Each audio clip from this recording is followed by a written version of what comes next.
Hello guys, this is Ishwar Samarth Prasad from Factsite YouTube channel, and today I have brought the episode 7 of the History of Pandemics and Epidemics in India and in other countries series. So in this video we are going to discuss about the hazardous outbreak in 1800s, which is cholera. So without doing time waste, let's begin our episode.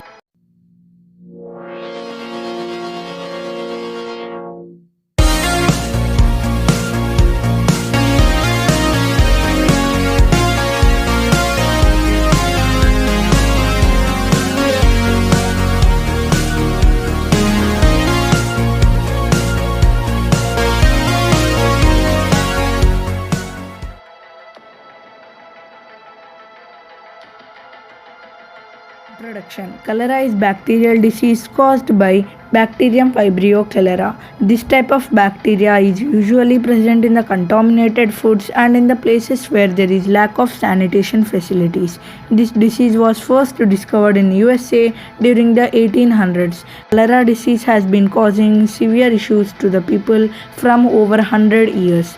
Cholera bacteria. Vibrio cholera is a curved and rod-shaped bacterium that is responsible for the cause of this disease.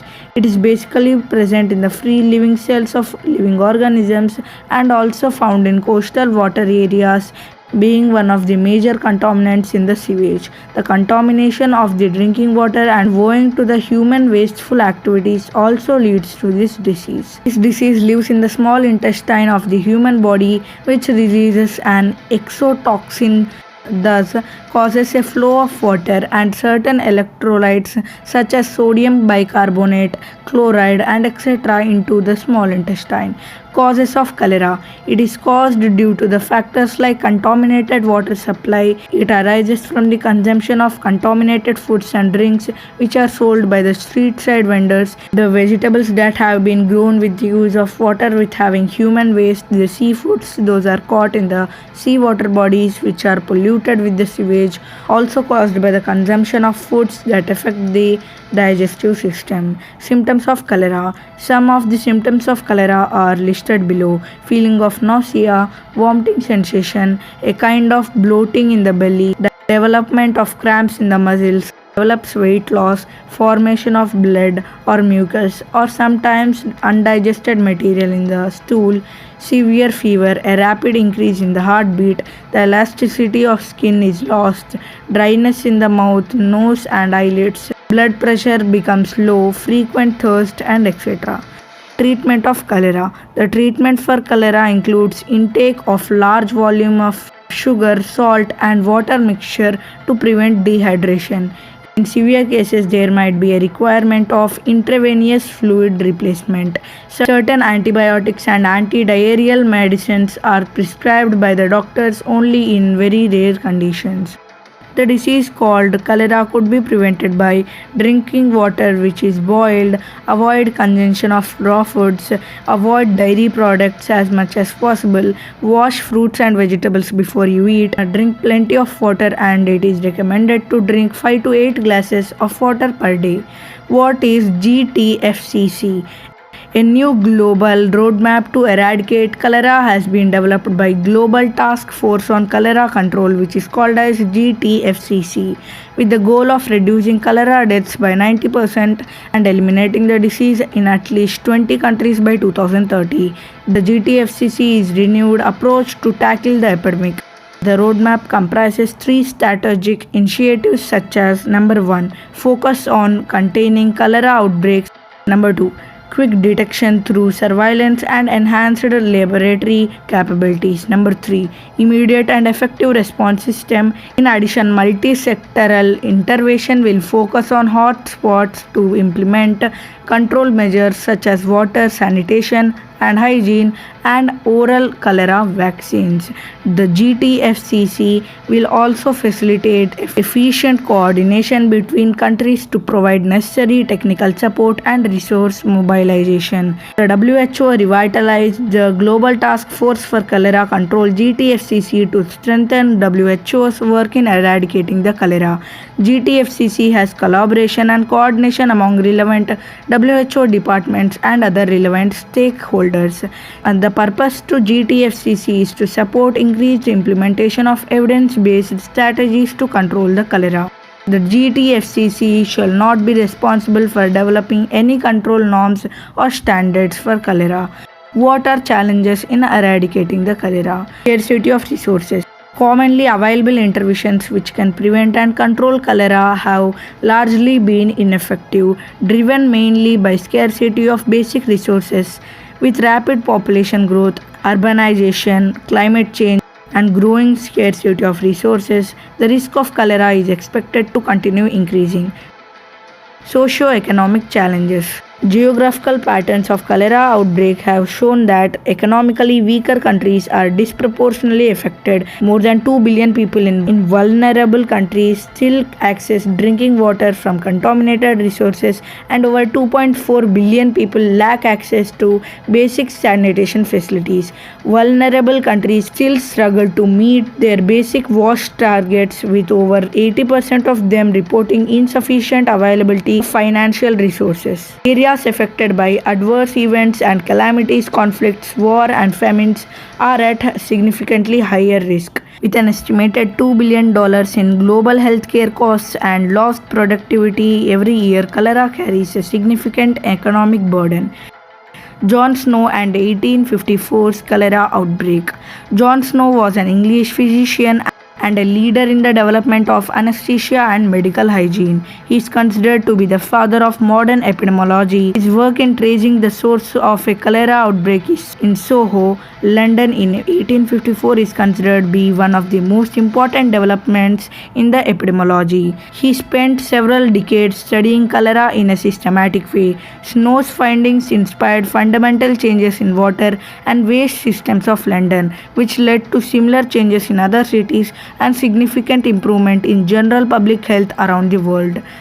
Miasma. The miasma theory held diseases such as cholera caused by miasma, a noxious form of bad air emanating from rotting organic material.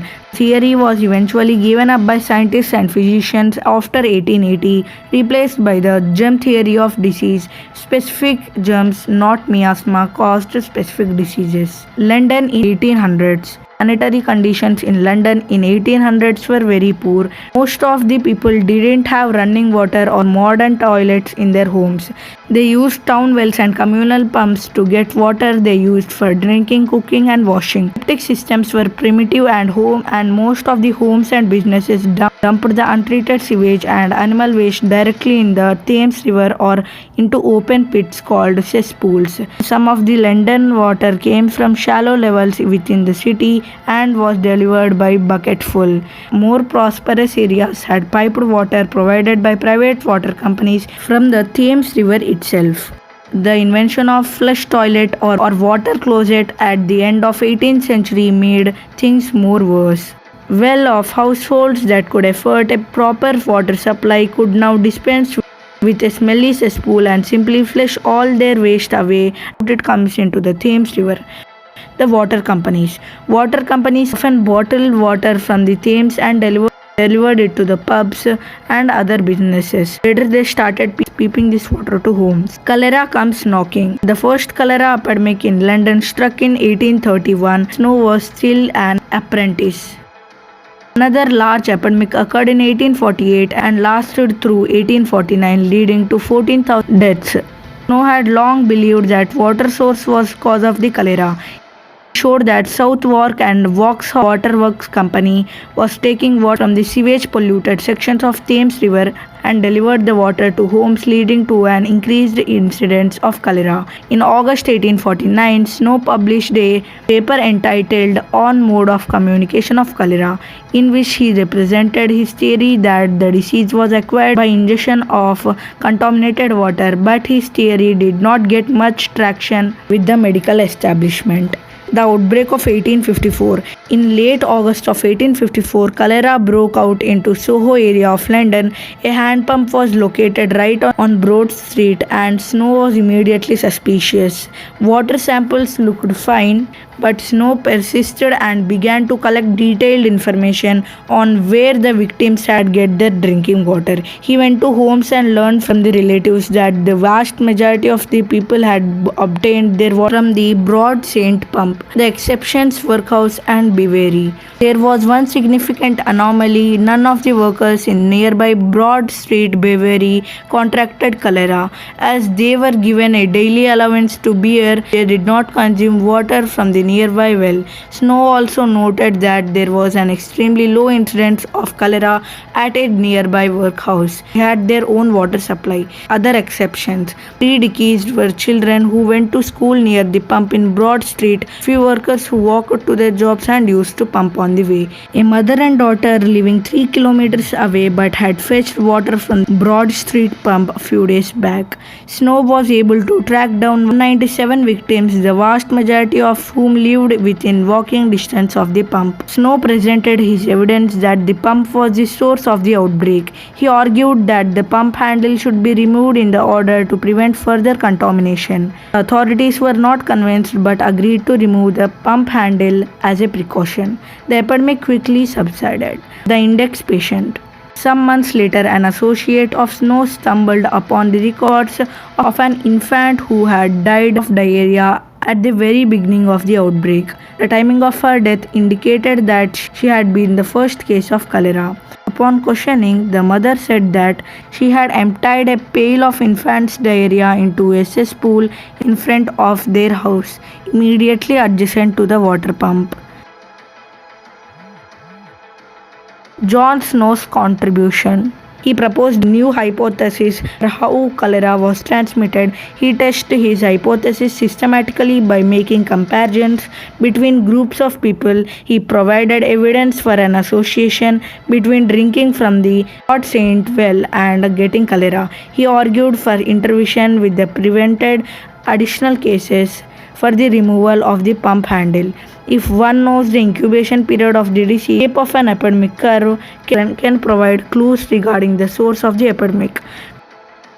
Cholera had an incubation period of only 1 to 3 days, and graph indicates that new cases occurred over a period of about 10 days, that is over multiple incubation periods. Did John Snow get accolades for his discovery? No. Despite the success of Snow's theory in stemming the cholera pandemic in Soho, public officials still thought this hypothesis was nonsense. They refused to do anything to clean up the cesspools and sewers. The Board of Health issued a report that said, "We see no reason to adopt his belief," and struggled off Snow's evidence as mere suggestions. John Snow did know a thing or two after all. In 1883, a German physician, Robert Koch, took the search for the cause of cholera a step further. When he isolated the bacterium Vibrio cholera, the poison Snow contended caused cholera. Koch determined that cholera is not contagious from person to person but is spread only through unsanitary water or food supply sources, a major victory for Snow's theory. Finally, improved water supply sanitation. The cholera epidemics in Europe and United States 19th century ended.